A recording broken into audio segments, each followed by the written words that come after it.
നമസ്കാരം. പട്ടാഴിമുക്കിൽ കാർ മനഃപൂർവ്വം ലോറിയിലേക്ക് ഇടിച്ചു കയറ്റിയ സംഭവത്തിൽ ദുരൂഹത നീക്കാൻ ശാസ്ത്രീയ അന്വേഷണത്തിന് പോലീസ്. രാസപരിശോധനയ്ക്ക് പുറമെ അനുജയുടെയും ഹാഷിമിന്റെയും മൊബൈൽ ഫോണുകളിലെ വിവരങ്ങളും പോലീസ് വീണ്ടെടുക്കും. മരിച്ച ഹാഷിമിന്റെ മൃതദേഹം ഇന്നലെ രാത്രി തന്നെ സംസ്കരിച്ചു. അനുജയുടെ സംസ്കാരം ഇന്ന് നടക്കും.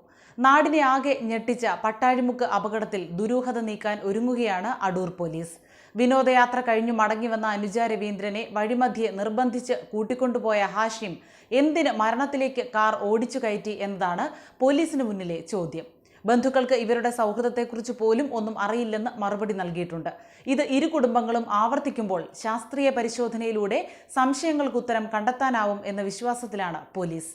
കോട്ടയം മെഡിക്കൽ കോളേജിലെ പോസ്റ്റ്മോർട്ടത്തിന് ശേഷം രാസപരിശോധനയ്ക്ക് ആവശ്യമായ സാമ്പിളുകൾ മരിച്ച 2 പേരുടെയും മൃതദേഹങ്ങളിൽ നിന്ന് ശേഖരിച്ചു. വാഹനാപകടം നടന്ന സമയത്ത് ഇരുവരും ഉപയോഗിച്ചിരുന്ന മൊബൈൽ ഫോണുകളും പോലീസ് കണ്ടെടുത്തിട്ടുണ്ട്. മൊബൈൽ ഫോണിന്റെ ലോക്ക് അഴിച്ച് വിവരങ്ങൾ ശേഖരിക്കാൻ കഴിഞ്ഞില്ല. ഈ സാഹചര്യത്തിൽ വിദഗ്ധ പരിശോധനയ്ക്ക് ഫോറൻസിക് ലാബിലേക്ക് ഫോണുകൾ അയക്കും. വാട്സാപ്പ് ചാറ്റുകൾ ഉൾപ്പെടെ വീണ്ടെടുക്കാനാണ് ശ്രമം. അനുജയെ കൊലപ്പെടുത്തിയ ശേഷം ജീവനൊടുക്കാൻ ഹാഷിം തീരുമാനിച്ച് ഇറങ്ങിയതാണോ എന്നതിൽ ദുരൂഹത മാറണം. അതോ ജീവനൊടുക്കാൻ ഇരുവരും ഒന്നിച്ച് തീരുമാനിച്ചതാണോ എന്നതിലും ദുരൂഹത നീക്കുകയാണ് ലക്ഷ്യം. അപകടം ഉണ്ടാകും മുൻപ് അനുജ അവസാനമായി സംസാരിച്ച തുമ്പമൺ സ്കൂളിലെ അധ്യാപകരുടെ മൊഴി വിശദമായി രേഖപ്പെടുത്തുമെന്നും പോലീസ് അറിയിച്ചു. സ്കൂളിലെ അധ്യാപകരുമൊത്ത് തിരുവനന്തപുരത്ത് നിന്ന് വിനോദയാത്ര കഴിഞ്ഞു വന്ന അനുജയെ വാഹനം തടഞ്ഞ് ഹാഷിം കൂട്ടിക്കൊണ്ടു പോവുകയായിരുന്നു. അനുജയും സംഘവും വന്ന വാഹനത്തിന് പിന്നാലെ ഹാഷിം കാറുമായെത്തി. പത്തനംതിട്ട കൊല്ലം ജില്ലാ അതിർത്തിയായ ഏനാത്ത് വെച്ച് അധ്യാപക സംഘത്തിന്റെ വാഹനത്തിന് കുറുകെ ഹാഷിം കാർ നിർത്തി. വാഹനത്തിന്റെ വാതിലിൽ തട്ടി അനുജയെ പുറത്തേക്ക് വിളിച്ചിറക്കി. ഹാഷിം ബന്ധുവാണെന്നും വീട്ടിലേക്ക് എത്തിക്കോളാം എന്നുമായിരുന്നു കാര്യം എന്താണെന്നാരാഞ്ഞ സഹപ്രവർത്തകർക്ക് അനുജ നൽകിയ മറുപടി. തുടർന്ന് സഹ അധ്യാപകർ അനുജയുടെ ഭർത്താവിനെയും അച്ഛനെയും വിവരം അറിയിച്ചു. അടുത്ത പോലീസ് സ്റ്റേഷനിൽ വിവരം അറിയിക്കാനും തങ്ങൾ സ്റ്റേഷനിലേക്ക് എത്താമെന്നും ഇവർ പറഞ്ഞു. തുടർന്ന് ഇവർ നൂറനാട് പോലീസ് സ്റ്റേഷൻ വഴി അടൂർ സ്റ്റേഷനിലേക്ക് വിവരം കൈമാറുകയായിരുന്നു.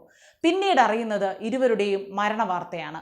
കാർ ഓടിച്ചിരുന്നത് ഹാഷിമായിരുന്നു. മുൻ സീറ്റിൽ ഇരുന്നിരുന്ന അനുജ ഇടിയുടെ ആഘാതത്തിൽ പിൻ സീറ്റിലേക്ക് തെറിച്ചു വീഴുകയായിരുന്നു. കാറിൽ നിന്ന് മദ്യക്കുപ്പി കണ്ടെത്തിയിട്ടുണ്ട്. ഇതിനിടെ അനുജ തന്റെ സുഹൃത്തിനോട് ജീവനൊടുക്കാൻ പോകുകയാണെന്ന് പറഞ്ഞതായും അറിയുന്നു.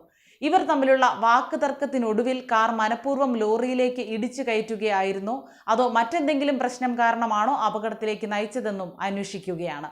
അധ്യാപികയായ അനുജ ജോലിക്ക് പോകുന്ന അടൂർ റൂട്ടിൽ ബസ് ഓടിക്കുന്ന സ്വകാര്യ ബസ് ഡ്രൈവറാണ് ഹാഷിം. ഇയാൾ വിവാഹിതനാണ്. ഭാര്യ മലപ്പുറത്താണ്. ഇവർക്ക് ഒരു കുട്ടിയുണ്ട്. അനുജയ്ക്ക് ഭർത്താവും 9ാം ക്ലാസ്സിൽ പഠിക്കുന്ന മകനുമടങ്ങുന്ന കുടുംബമുണ്ട്. ഇവർ തമ്മിൽ കുറച്ചു കാലങ്ങളായി സൗഹൃദത്തിലായിരുന്നുവെന്നാണ് അറിയുന്നത്. അതേസമയം പട്ടാഴിമുക്കിലെ അപകടത്തിൽ മരിച്ച ഹാഷിമിന്റെ പിതാവിന്റെ പ്രതികരണം പുറത്തു വന്നിരുന്നു. തന്റെ മകൻ ഒരിക്കലും ആത്മഹത്യ ചെയ്യില്ല എന്ന് ഹാഷിമിന്റെ പിതാവ് ഹക്കീം പറഞ്ഞു. മകന് നല്ല മനക്കരുത്താണെന്നും നാട്ടിലെ പൊതുകാര്യങ്ങളിൽ ഇടപെടുന്ന ആളാണെന്നും ഹക്കീം പറഞ്ഞു.